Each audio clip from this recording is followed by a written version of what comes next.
হযরত শাহপরানের মাজার শরীফ, এটা সিলেটের খাদিম নগর ইউনিয়নে অবস্থিত।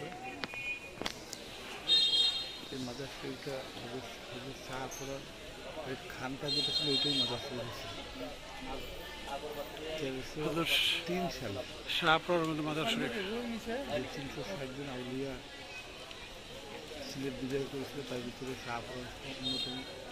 শাহপরান হচ্ছে হযরত শাহজালালের ভাগনা।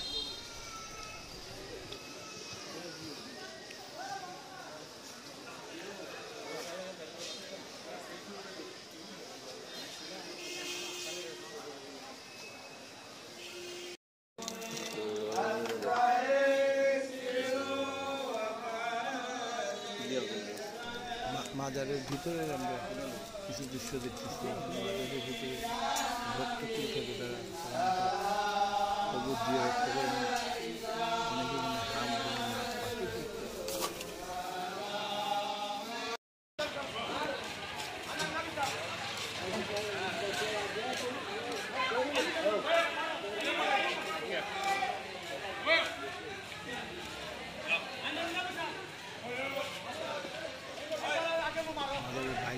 বাইরের দৃশ্য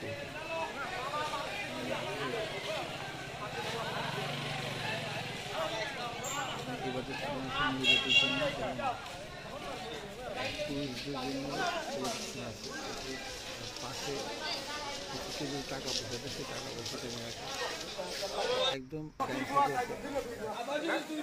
মাজারে অনেকক্ষণ ঘোরাফেরা করলাম, আসলে পবিত্র স্থান। মাজারের ভিতরে ঢুকতে পারছি আমরা। আমি আগের দিন শাহজালাল রহমতুল্লাহর মাজারে গেছিলাম, সেখানে অবশ্য মাজারের ভিতরে ছবি দিতে যায়নি, কিন্তু আজকে আসলে এটার ভিতরের ছবি নিতে পেরে আমি খুবই খুশি। আসলে এই ধরনের মাজারে আসতে পারাটা একটা সৌভাগ্যের বিষয়, কারণ এরা হয়েছে আমাদের ইসলাম ধর্মের একজন ওলি আল্লাহ। শাহপরা রহমতুল্লাহ আলাইয়ের মাজার এবং বিশাল ব্যাপার, সামনে না আসলে বোঝা যাবে না।